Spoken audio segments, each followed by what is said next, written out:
Begin with live radar and a hailstorm moving through North San Antonio. So far, it's only been nickel-sized hail reported.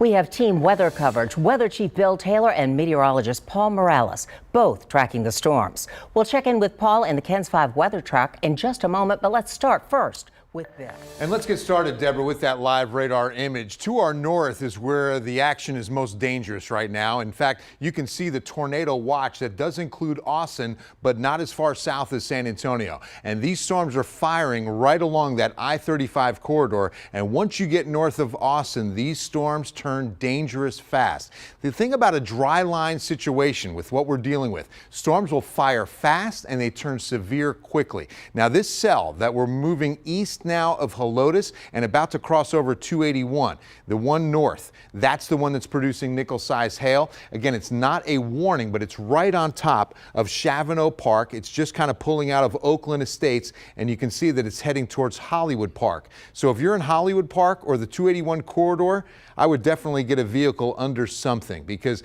this hail could grow in size and start putting some dents in vehicles. I'm not saying that it's at that size now. Penny to nickel is not going to do too much hail damage, but this does have the potential of growing and increasing those hailstone sizes. Now, we're right along this line live. Meteorologist Paul Morales is out near this line itself in Bulverde.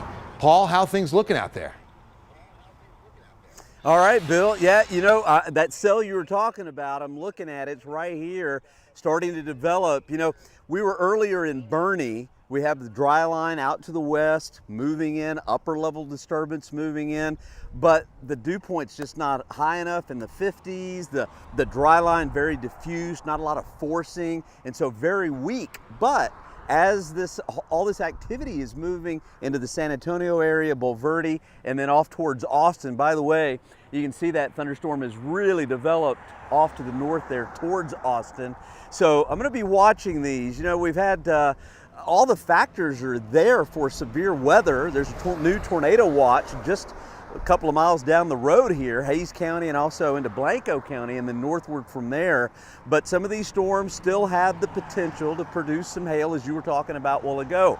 And I'm going to keep my eyes on some of these that are just now starting to pop. You know, before these clouds look like cotton candy, very weak, but I'm noticing these updrafts are a little stronger now, starting to look like cauliflower at the tops. And so we're going to be out here watching. I think the chances are slim that we'll see severe weather, but that's why we're out here, Bill, to track it, and I've got my eyes on it. Yeah, now that we're hitting those temperatures, Paul, that added sunshine to heat things up, this cap is breaking a little bit, and so some of these storms can turn severe real quick. All right, Paul Morales is going to keep an eye on things on the road.